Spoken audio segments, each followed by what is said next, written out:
Je suis Jacques Arbez, président de l'association Solidarité au Sud. Vous trouvez naturel que l'eau coule ici et chez vous dès que vous ouvrez le robinet, mais malheureusement, pour 2 milliards de personnes dans le monde, ce n'est pas le cas, ils n'ont pas accès à l'eau potable. Et en particulier en Afrique subsaharienne, il y a 500 millions de personnes qui n'ont pas accès à l'eau potable et pour lesquelles les femmes et les enfants sont obligés de faire jusqu'à 1 heure de marche par jour pour aller chercher de l'eau. Et toujours en Afrique subsaharienne, il y a environ 500 morts jeunes enfants et nourrissons par jour, 500 morts par jour à cause de maladies hydriques. Ces maladies hydriques étant, la cause étant les problèmes d'assainissement qui sont quasiment inexistants dans certains villages d'Afrique. Et donc SES est une association humanitaire d'aide internationale pour le développement de l'accès à l'eau et l'assainissement. Donc c'est une association de taille humaine avec une 60aine d'adhérents et 25 membres actifs. Donc dans les membres actifs, on a des chefs de projet qui suivent les projets bien sûr à l'international.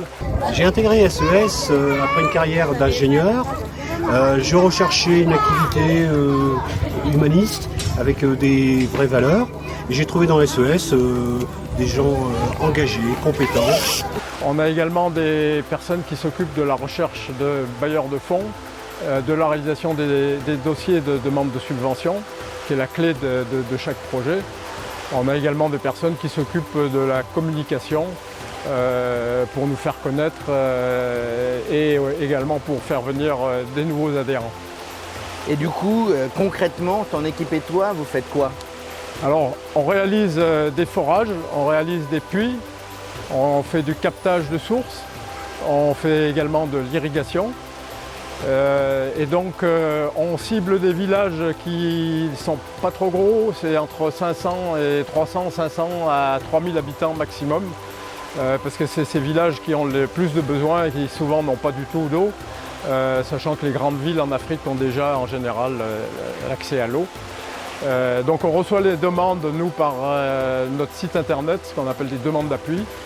On les étudie pour vérifier si ça correspond à ce qu'on peut apporter. Et si c'est bon, après on fait l'étude détaillée du projet, on fait les dossiers de demande de subvention auprès des bailleurs, on fait le suivi des travaux jusqu'à la réception et à la fin la formation du personnel qui va s'occuper de la maintenance et aussi la formation des villageois au niveau de l'hygiène. Je suis Jean-Michel Volat, vice-président de Solidarité au Sud, et je m'occupe essentiellement du financement des projets avec évidemment Jacques Arbez et puis du site internet qui est fondamental pour gérer les demandes d'appui venant d'Afrique et de Madagascar. Jean-Michel, comment adaptez-vous les projets aux besoins des villageois? La question est très importante et parce qu'en fait, elle va assurer la pérennité de nos actions et de ce que l'on construit. On va comprendre comment le village va pouvoir assurer en réalité la maintenance des réalisations que l'on fait. Alors c'est une étude socio-économique qui comprend plusieurs dimensions. Une dimension démographique, composition des ménages, une dimension économique, les revenus, d'où viennent-ils? Une dimension concernant la situation de l'assainissement, c'est très important évidemment pour la qualité de l'eau que l'on va rendre et c'est là où on va penser et organiser par exemple tout ce qui est latrine. On tiendra compte d'ailleurs aussi des aspects religieux ou culturels des villageois.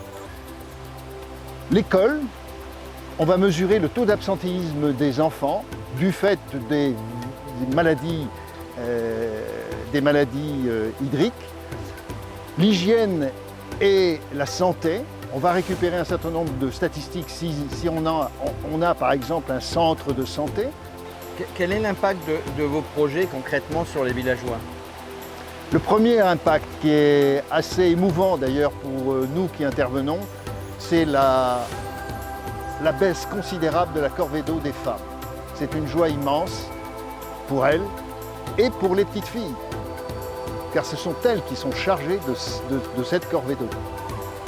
Ce temps gagné, qui peut être par femme de l'ordre de 1 heure à 2 heures par jour, va pouvoir être consacré évidemment à l'éducation de ses propres enfants, mais aussi au développement économique.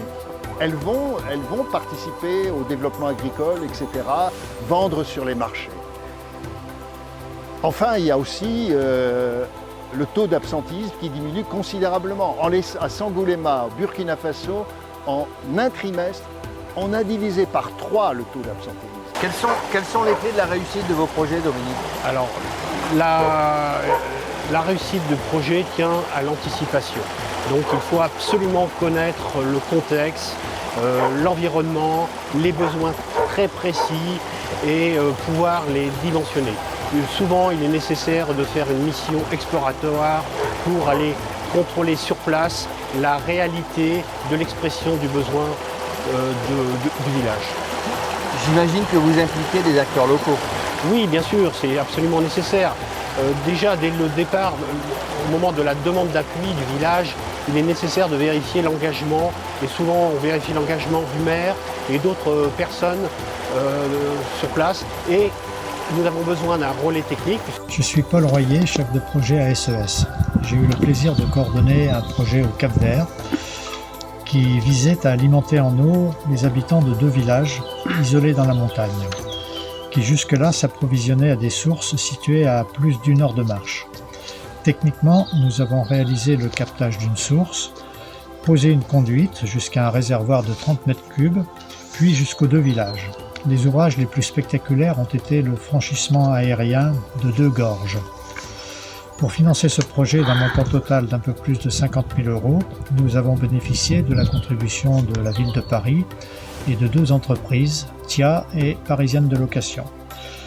La commune de Paol, SES et les villageois ont apporté aussi leur autofinancement. Nous sommes aujourd'hui à Talakimasso, à Madagascar, où nous avons réalisé une installation pour alimenter en eau courante sur un plateau une école, l'école d'Ayana, la maison d'Ayana à Talakimasso. Et aujourd'hui, l'installation est réalisée, fonctionne. Et comme vous voyez, l'eau est courante maintenant à Talakimasso.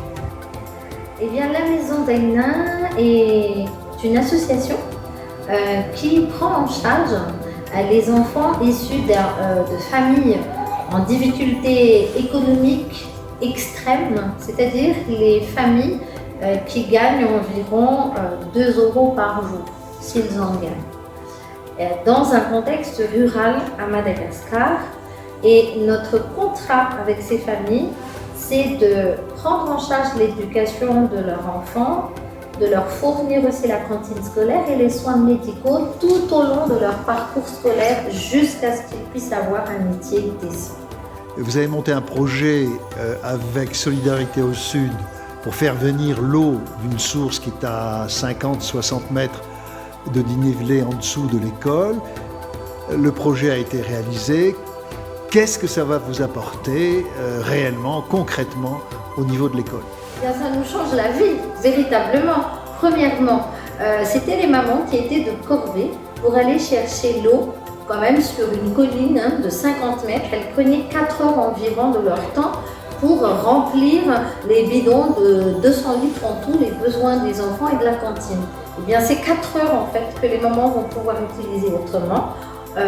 Au travers de l'agriculture, par exemple, nous avons à peu près 2 hectares de terrain que nous cultivons. Ça fait plus de 10 ans que nous faisons de l'agriculture et la terre est sèche, elle est pauvre, mais avec de l'eau, eh bien, nous allons avoir davantage de récoltes et cela va pouvoir servir pour la cantine scolaire et nous pouvons vraiment envisager d'améliorer la nutrition de nos enfants.